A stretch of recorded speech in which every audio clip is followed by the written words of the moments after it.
Pessoal, sejam bem-vindos a mais uma aula de controle. Agora nós vamos ver controladores com 2 graus de liberdade. E por que isso é importante?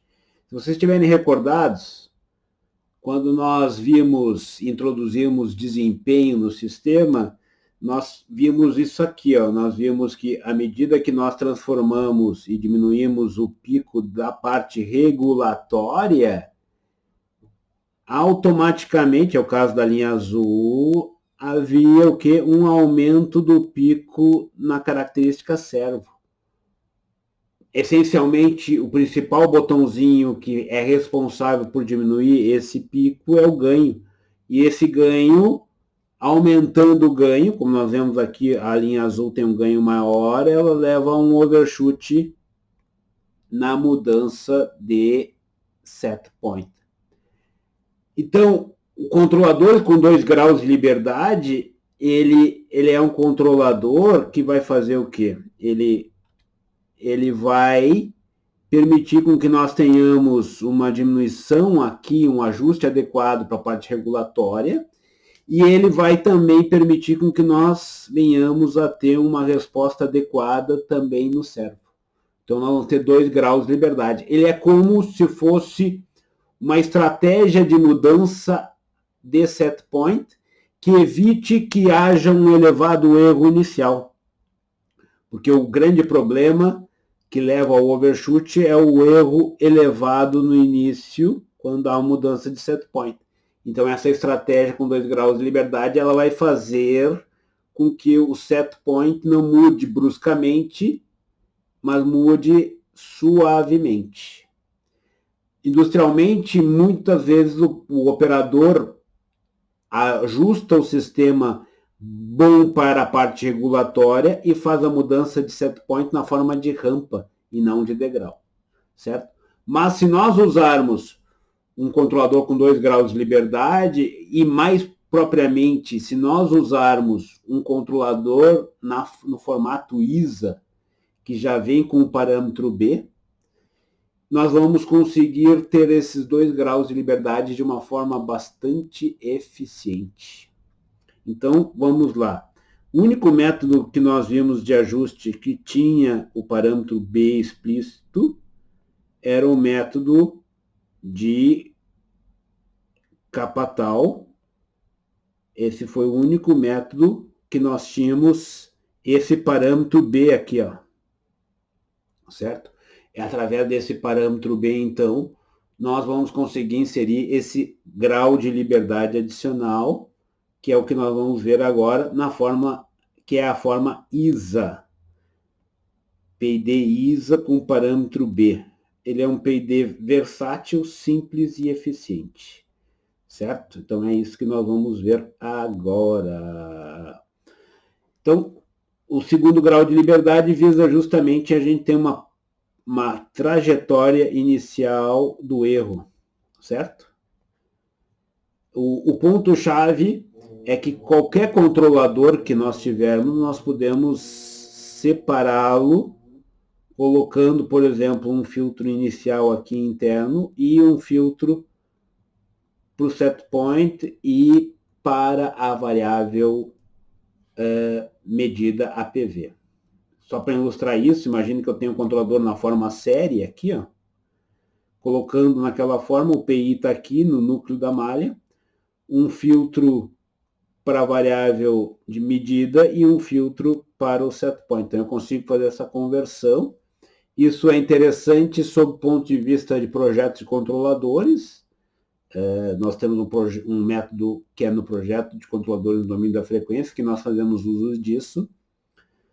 E também para o entendimento do sistema. A forma paralela, nós também conseguimos fazer isso. Então, aqui tem um PD paralelo, a conversão para esse formato aqui, que nós temos aqui um PI apenas, é justamente essa aqui, o PI continua aqui dentro na malha, e aqui é projetado um filtro, só que agora a gente vê que o filtro ele é de segunda ordem, com características diferentes, no caso do PID paralelo. A gente vê que o filtro dele é diferente do filtro equivalente do filtro serial. O filtro serial é isso aqui, e o filtro do PID paralelo é esse aqui. Então já vê as nuances, as diferenças entre os dois. E o que eu chamo a atenção, e é o controlador que nós temos implementado em Python, normalmente nós usamos em Python, em JModélica, nós usamos o PID na forma ISA padrão, mas não é ISA padrão, é ISA padrão com parâmetro B. Então, é esse controlador ISA aqui, que é o que nós temos utilizado nas nossas simulações, ele tem esse parâmetrozinho B aqui, que é o grau de liberdade adicional para mudança de set point, e esse parâmetro C aqui, que também é um outro grau de liberdade. Até agora nós tínhamos sempre derivado o erro, mas na prática não se deriva o erro. Por quê? Quando eu faço uma mudança brusca de set point, o erro varia de forma a dar uma derivada infinita, que geraria uma ação de controle inicial muito grande, que levaria a overshoot. Então, normalmente, se usa esse C aqui igual a 0, para justamente não ter essa mudança brusca, certo? Só vai se usar esse C diferente de 0 se for uma malha interna a uma malha cascata. Caso contrário, esse C sempre vai ser 0. Então, esse C é 0, e com esse B eu tenho esse grau de liberdade a mais. Convertendo isso para aquela forma com 2 filtros, nós chegamos a essas expressões aqui, que podem ser, então, utilizadas em álgebra de blocos. Se determina isso com álgebra de blocos, certo? O ponto-chave dessa historinha toda é que, com isso, nós podemos ter o quê? Nós podemos conciliar os dois mundos. Uma mudança de set point. Então, por exemplo, se eu tenho um ganho elevado, isso aqui é como se fosse uma mentirinha que se contaria para a mudança de set point. Então, eu vou ilustrar isso aqui para vocês aqui. Ó. Imagina que eu tenho aqui a saída do sistema. Para a mudança de set point, é onde vai ser feita a diferença.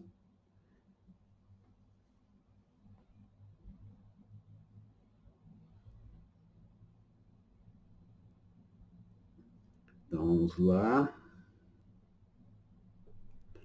O cálculo da primeira ação de controle, ele está associado ao quê? Ele está associado ao erro inicial, que é esse aqui. E aí esse erro inicial vai gerar a ação de controle inicial, que é o ganho elevado por esse erro. E aí depois vem a ação integral, a derivativa, e o sistema vai bater as botas lá. Isso faz com que a resposta do sistema em malha fechada acabe tendo um overshoot. O que a gente faz quando a gente insere esse B? A gente diz que somente, observe que o B está somente no set point. Nesse cálculo dessa ação de controle, é como se esse erro não é totalmente retroalimentado, é uma fração dele. Digamos que o B seja 0,7. Se o B for 0,7, ele vai retroalimentar 0,7, ou seja, isso aqui que vai realimentar e vai multiplicar por Kp, ou Kc, e que vai gerar uma ação de controle menor, também 0,7. 0,7 daquela ação de controle. E aí a resposta vai ser assim, ó.